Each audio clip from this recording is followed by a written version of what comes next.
Hospital अगर हम business के तौर पर देखें तो ये एक ऐसा बिज़नेस है जो पूरे साल चलता है और इसे आप किसी भी शहर में शुरू करेंगे तो वहाँ पर चलेगा, क्योंकि जहाँ पर भी पॉपुलेशन पाई जाएगी वहाँ पर ये बिज़नेस चलेगा और बहुत अच्छे तरीके से चलेगा।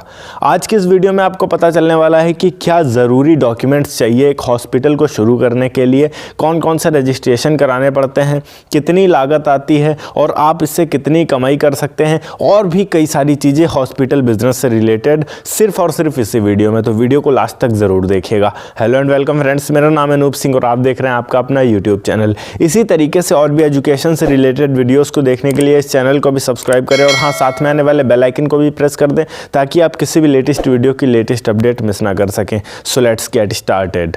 आज की इस वीडियो में हम टोटल 7 पॉइंट्स पर बात करने वाले हैं और ये 7 पॉइंट बहुत ज़्यादा इंपॉर्टेंट है एक हॉस्पिटल बिजनेस को स्टार्ट करने के लिए। तो ये 7 के 7 पॉइंट्स को आप अच्छे से ज़रूर समझिएगा। पॉइंट नंबर 1 एंड सबसे इंपॉर्टेंट मोस्ट इंपॉर्टेंट चीज़ जो यहाँ पर आती है वो ये है कि आपके पास MBBS या फिर आपके पास हॉस्पिटल मैनेजमेंट की डिग्री होनी चाहिए। बिना हॉस्पिटल मैनेजमेंट की डिग्री या फिर बिना MBBS की डिग्री के आपका काम नहीं चल सकता यहाँ बिल्कुल भी।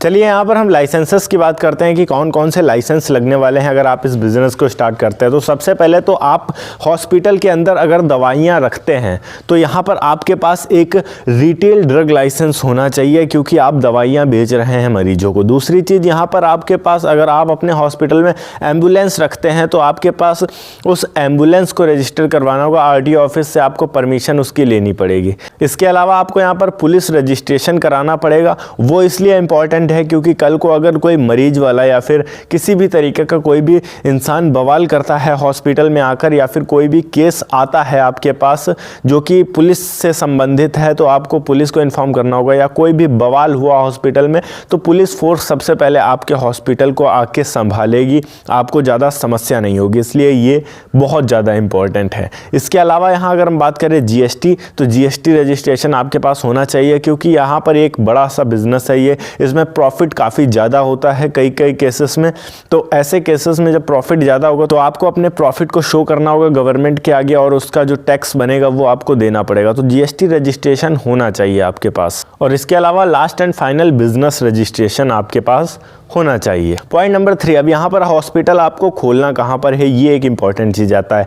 तो आपको यहाँ पर एक चीज़ समझने वाली है कि क्योंकि आप यहाँ पर एक ऐसा हॉस्पिटल स्टार्ट करने जा रहे हैं जहाँ पर एम्बुलेंस भी आएगी, तो यहाँ आपको हॉस्पिटल एक ऐसी जगह स्टार्ट करना है जहाँ पर वो एम्बुलेंस आ सके, या फिर अगर कोई बड़ी गाड़ी आती है तो वो आ सके, क्योंकि यहाँ पर जो आपका हॉस्पिटल है वहाँ पर कई सारी गाड़ियाँ आएंगी। कई बार ऐसा भी होगा कि अगर किसी का मरीज आया हुआ है तो वो कई सारी गाड़ियाँ लेकर आ सकती हैं। यहाँ बेड के अकॉर्डिंग है आपके। अगर आपके हॉस्पिटल के अंदर मान के रख लीजिए 12 बेड हैं, तो एटलीस्ट आपके पास 15 गाड़ियों को खड़ा करने का स्थान भी होना चाहिए हॉस्पिटल में ही। अब हम बात करते हैं पॉइंट नंबर 4 की, जो कि हमारा नेक्स्ट पॉइंट है। यहाँ पर आपका जो हॉस्पिटल है उसको आपको थोड़ा सा सिस्टमैटिक तरीके से रखना है। अब ये क्यों रखना है, देखिए, आपको अगर सिस्टमैटिक तरीके से रखेंगे तो इसके कई सारे बेनिफिट है। पहला, मरीजों को सुविधा होगी और जो हॉस्पिटल है वो आपका एक अच्छे पोजीशन पर चल सकता है, क्योंकि वो मॉडर्न हॉस्पिटल लगेगा, एक अच्छा हॉस्पिटल लगेगा। अब सिस्टमैटिक तरीका क्या हो सकता है, तो सिस्टमैटिक तरीके से सीधा सा मतलब ये है मेरा कि आपके अगर हॉस्पिटल के अंदर ब्लड बैंक मौजूद है तो ब्लड बैंक अलग रखिए। इसके अलावा अगर आप हॉस्पिटल में ड्रग रिटेल लाइसेंस आपके पास मौजूद है तो एक छोटा सा मेडिकल टाइप बनाइए और उसको अलग रखिए। एंड जो मेन डॉक्टर का कैबिन है उसको अलग रखिए।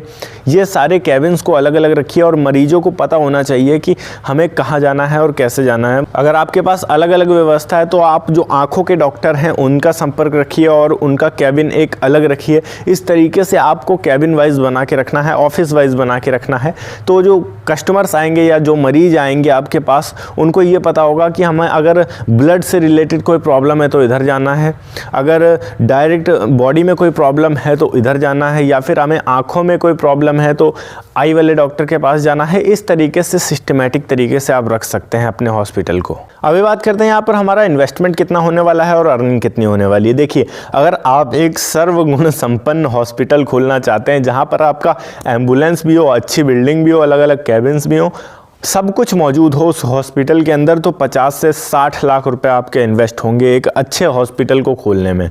नॉर्मल अगर छोटा मोटा खोलते हैं फिर तो कम ही होगा, कम में, बहुत कम में आप कर सकते हैं। बट अगर एक सर्वगुण संपन्न हॉस्पिटल खोलना है तो कम से कम 50 से 60 लाख। अब यहाँ पर अर्निंग की बात करते हैं तो अर्निंग डिपेंड करता है कि आपके पास कितने मरीज आते हैं और कैसे आते हैं। मतलब अगर ऑपरेशन वाले मरीज़ आते हैं या फिर नॉर्मल फीवर वगैरह वाले मरीज़ आते हैं तो उन पर डिपेंड करता है।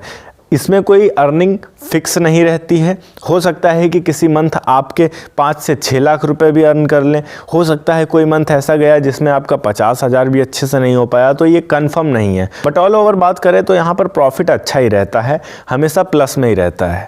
पॉइंट नंबर 6, यहाँ पर नेक्स्ट पॉइंट की बात करते हैं कि हमें डॉक्टर कहाँ से मिलेगा। MBBS अगर हम रखते हैं, जैसे मान लिया हमने MBBS नहीं किया है, हमने सिर्फ हॉस्पिटल मैनेजमेंट की डिग्री ली है, अब हमें यहाँ पर एक MBBS डॉक्टर चाहिए, तो MBBS कहाँ से मिलेगा।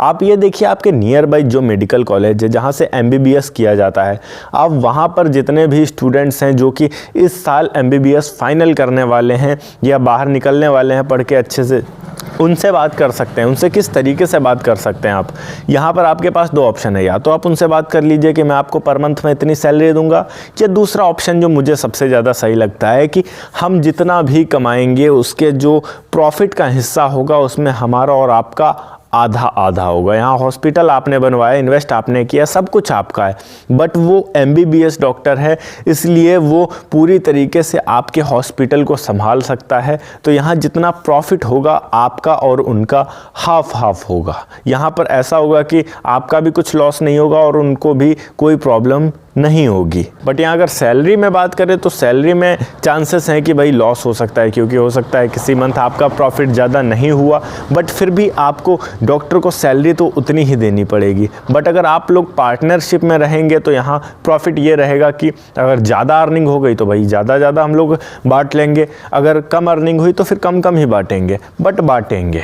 पॉइंट नंबर 7, अब यहाँ पर अगर आपने हॉस्पिटल स्टार्ट कर लिया है तो आपके पास मरीज़ क्यों आएंगे अगर आपको कोई जानता नहीं है या फिर आपका हॉस्पिटल एकदम नया है।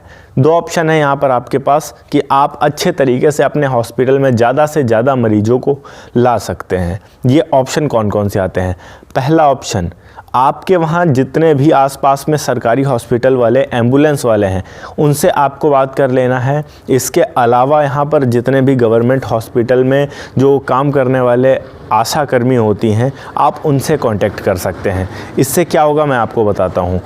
उनकी आप मीटिंग बुलाइए, अगर आपने कोई नया हॉस्पिटल खोला और उनको बताइए कि हमने नया हॉस्पिटल खोला है, आप अगर कोई मरीज़ हमारे पास लेकर आते हैं तो हम आपको इतना प्रॉफिट देंगे जो हमारा मरीज़ का परसेंटेज होगा उसमें से। अब यहाँ एक चीज़ आपको ये समझना है, इम्पॉर्टेंट होता है मार्केटिंग करने के लिए। अब यहाँ पर ये भी मत समझिएगा कि वो डायरेक्ट ही मरीज़ आपके पास ले आएंगे। भाई कोई सरकारी हॉस्पिटल में इलाज करवाने जा रहा है, नहीं उसको बोल दिया कि तुम वहीं चल के इलाज करवाओ, यहाँ मत करवाओ, ऐसा नहीं होता है। गवर्नमेंट हॉस्पिटल में जो डॉक्टर होते हैं वो एक लिमिट के बाद मना कर देते हैं कि ये मरीज़ हमारे बस का नहीं है, इसको कहीं और लेकर जाइए।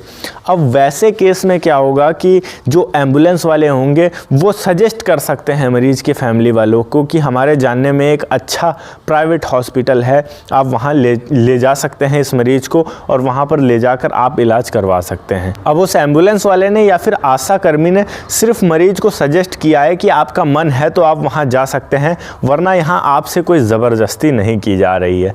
और कई केसेस में यहाँ पर ऐसा होता है कि मरीज़ वाले कहते हैं कि हमारा मरीज़ स्वस्थ होने से मतलब है, हमें और किसी चीज़ से मतलब नहीं है, और वो हॉस्पिटल में आ जाते हैं प्राइवेट। इस तरीके से मार्केटिंग चलती है और ये मैं बहुत ज़्यादा ओल्ड तरीका बता रहा हूँ बट कई सारे लोगों को नहीं पता होगा।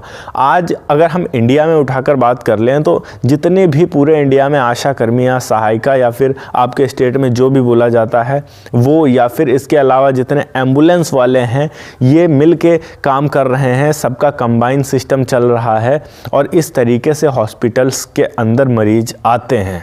और मेरा मानना है कि ये कोई बुरा तरीका भी नहीं है अपनी मार्केटिंग को करने का। बट यहाँ पर इम्पॉर्टेंट चीज़ ये आता है कि हॉस्पिटल वाला ये ना करे वहाँ पर कि भाई अगर मरीज का बिल बनना है 20,000 तो थमा रहे हैं 25,000 और एक्स्ट्रा अलग से काट रहे हैं एम्बुलेंस वाले को जो पैसे देंगे या फिर आशा कर्मी को या जो भी सहायिका कर्मी है उनको जो पैसे देंगे।